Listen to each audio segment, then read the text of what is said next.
ဘုရားခင်ကျေးဇူးတော်ကိုရှေ့စွာချီးမွမ်းခြင်းပါတယ်2026ဇူလိုင်လကာလီဝါရှင်စင်တာအသင်းတော်ရဲ့သာသနာ့လှုပ်ရှားမှုများကိုသစင်ပြီးသစင်အောင်မြင်ခြင်းပေးတဲ့ဘုရားခင်ရဲ့ကျေးဇူးတော်ချီးမွမ်းခြင်းပါတယ်အသင်းသူသင်သားများရဲ့ကြိုးစားအားထုတ်မှုနဲ့အတူမိမိရဲ့ဆွမ်းအားဗန္ဒာခွန်အားဖြင့်ပေါင်းခြင်းအားဖြင့်အသင်းတော်ရဲ့သာသနာ့လုပ်ငန်းမှာဘုရားခင်ကအလံပေးလာပူဆောင်ပေးတယ်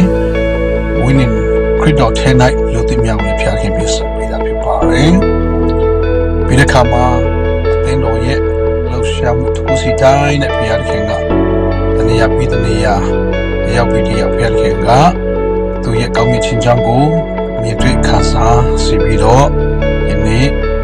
ခရစ်တော်ထဲ၌လူသိတွေလည်းပြည့်စုံပြီးတကားလားကျွန်တော်ဆယ်နေရာလည်းပြန်နေပြည့်ပြီးတယ်ပြီးတဲ့အခါမှာကျွန်တော် mission location တွေလည်းပြန်ပြည့်စုံပြီးတယ်အဲကြောင့်ဘုရားခင်ကအလားတာလုံးမှာဘုရားခင်ကအလားပြီးတော့ပူဆောင်ပြီးတဲ့ကျေးဇူးတော်ချီးမွမ်းပါတယ်ဒီနေ့ဘုရားခင်နိုင်ငံတော်တွေအားလုံးဒီထက်မကပေါင်းနိုင်ဖို့ရအနာဂတ်မှာသူရဲ့အမှုတော်မြတ်၌ပေါင်းချအဖြစ်ဘုရားခင်ကနမရခနာလေးကိုမြင်တွေ့စေဖို့ရအားလုံးကြိုးစားအားထုတ်ပြီးတော့ပေါင်းချဖို့ရလေဆက်ပြီးတော့ကျွန်တော်ဖိတ်ခေါ်ခြင်းပါတယ်ဒါကြောင့်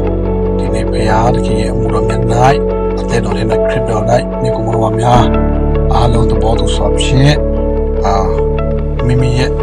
ဘုရားခင်ပေးထားတဲ့အစွမ်းစားအဖြစ်ပတ်တာအဖြစ်ပေါင်းပြီးတော့ဒီထက်မကဘုရားခင်ရဲ့အမှုတော်မြတ်မှာလို့ဆောင်တဲ့ဖို့ရထပ်ပြီးတော့အားပေးခြင်းပါတယ်ဒီနေ့တဲ့တော်တဲ့အားလုံးကိုဖျက်ပြီးကောင်းချီးပေးပါစေ